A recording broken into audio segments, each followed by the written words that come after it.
네, 여러분 부자들의 경제신문에 읽는다. 조간신문 같이 읽어보실까요? 한국투자증권 아이언스타 김건희 차장입니다. 어서 오십시오. 네, 안녕하십니까? 네, 날씨가 급격히 더워졌습니다. 예, 여름 오늘 초여름입니다. 서울에 30도까지 오른대요. 이제 여름이 성큼 다가왔죠. 네, 그렇습니다. 건강 유의하셔야 될 것 같고요. 그 어느 때보다 이런 환절기에 함께 하시는 건강 챙기시기 바랍니다. 오늘 헤드라인에서 그동안 코스닥 시장에서 굉장히 그 기대를 모았던 이슈가 코스닥의 벤처펀드였잖아요. 자금 유입에 대한 그 기대감도 높았고요.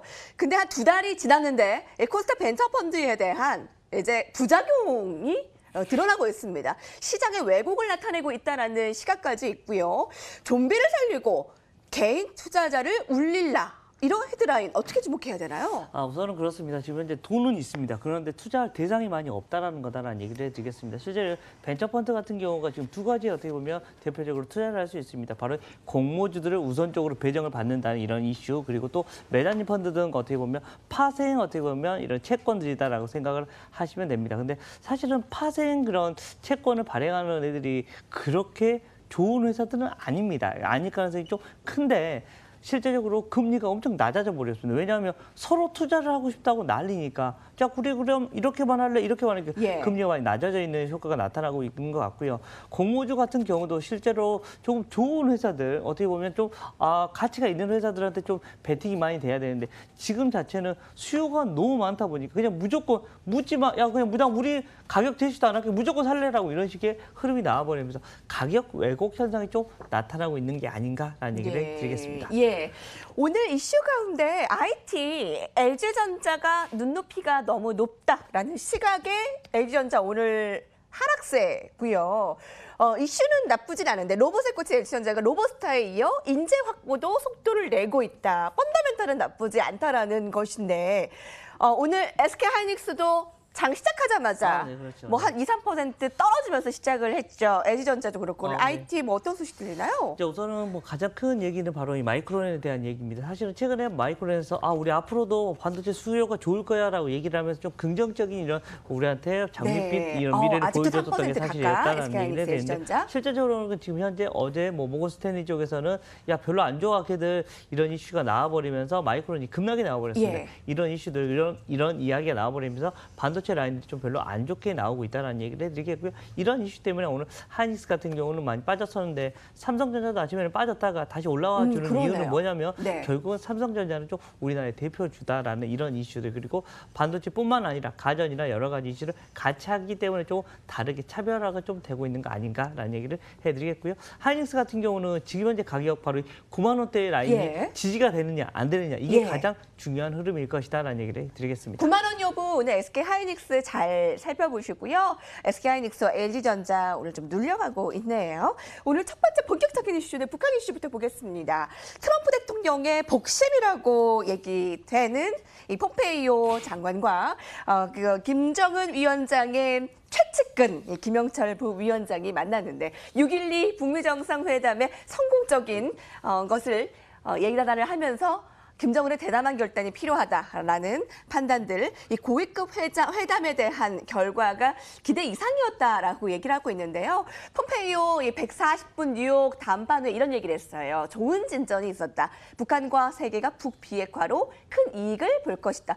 오늘 철도주 강세고요. 자, 6월에 남북 경협주 이제 오늘 6월의 첫 거래일이잖아요. 얼마나 비중을 실을까 보기 전에 저희가 직접 목소리를 들어볼게요. 마이크 폼페이오 장관의 목소리를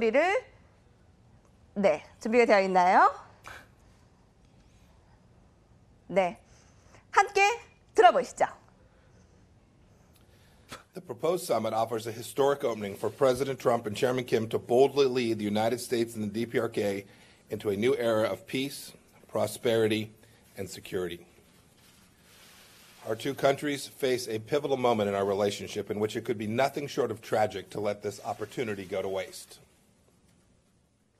네, 이거예요. 여러분 6월 이제 시작됐잖아요. 남북 경협주를 5월에 많은 수익을 보신 분들 포함해서 아니면 나는 너무 소외를 받았었다. 지금이라도 관심 가져야 되나. 이 많은 투자자들 가운데 경감주도 어떻게 가져갈까요? 우선은 큰 물줄기는 계속해서 우상향으로 움직이고 있다는 이런 관점을 가지시기 바랍니다. 물론 중간중간 조금 잠깐 샛길로 가다가 다시 이런 샛길들이 만들어질 수는 있을 것 같습니다. 계속해서 의견 충돌이 계속해서 나타날 수는 있으니까. 그렇지만 큰 줄기는 변하지 않고 아마도 남북회담으로 갈 수 있지 않을까라는 얘기를 해드리겠고요. 오늘 같은 경우도 지금 현재 남북 고위급 회담 지금 현재 열리고 있습니다. 구체적인 사안들이 아마 얘기가 나올 것이다라는 얘기를 해드리겠고요.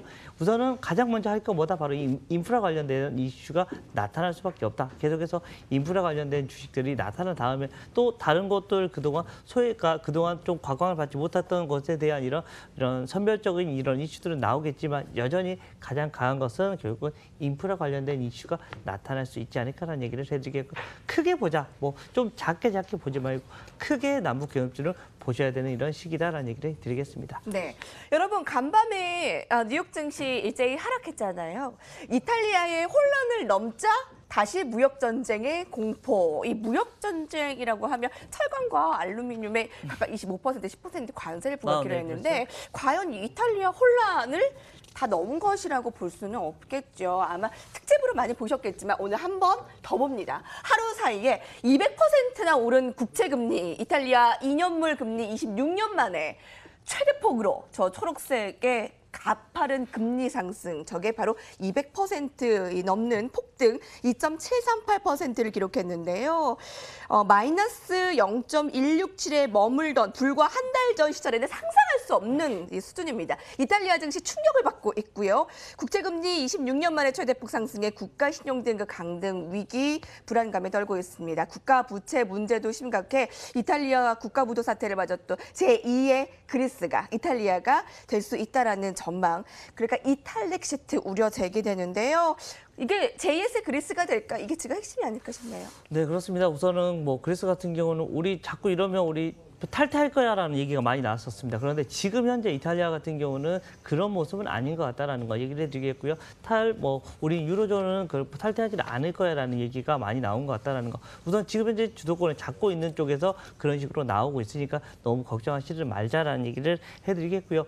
뭐 혹시나 지금 현재 불안 심리가 있는 게 뭐냐면 바로 이탈리아의 어떻게 보면 지금 위치입니다. 유로존에서 넘버 3다라는 얘기를 해드릴 수 있을 것 같고요. 지금 이 라인이 무너져 버리면 사실은 유로존이 무너져 버리는 거 아니냐라는, 어떻게 보면 세계 경제의 3대 축이라고 할 수 있는 하나의 이런 유로존이 무너져 버리면 전 세계가 어떻게 보면 조금 패닉에 올 수 있을 수밖에 없다라는 거. 그렇게 되면 당연스럽게 어떤 현상이 나타납니까? 안전자산 선호 현상으로 돌아갈 수밖에 없다라는 거 얘기를 해드리겠고요. 이렇게 되면 달러에 대한 강세의 흐름이 계속해서 나타난다라는 얘기를 해드리겠고요. 가장 크게는 신흥국한테 악영향이 있을 수밖에 없다라는 얘기를 해드리겠고요. 지금 좀 봉합 단계로 가고는 있는 것 같은데 여전히 어떤 게 터질지 모르니까 네. 잘 찾아보셔야 될 것 같다라는 거 얘기를 해드리겠고요. 가장 중요한 거 우리나라 입장에서는 우리나라의 원달러 환율을 여러분들이 잘 확인을 해주시면 좋을 것 같다는 얘기를 드리겠습니다. 네, 유럽 증시 일제히 하락, 좀처럼 회복하지 못하고 있습니다. FTSE MBI 지수 하락세 지금 나타내고 있고요. 오늘 특징주 마지막으로 볼게요. 포털 사이트에서 인기 검색어 1위가 삼성바이오로직스입니다. 그렇죠. 3차 감리위를 마쳤는데 주가는 이틀 연속 오르고 있습니다. 과연 악재를 다 소화시키며 이제 상승세로 돌아섰다라고 볼 수가 있을까요?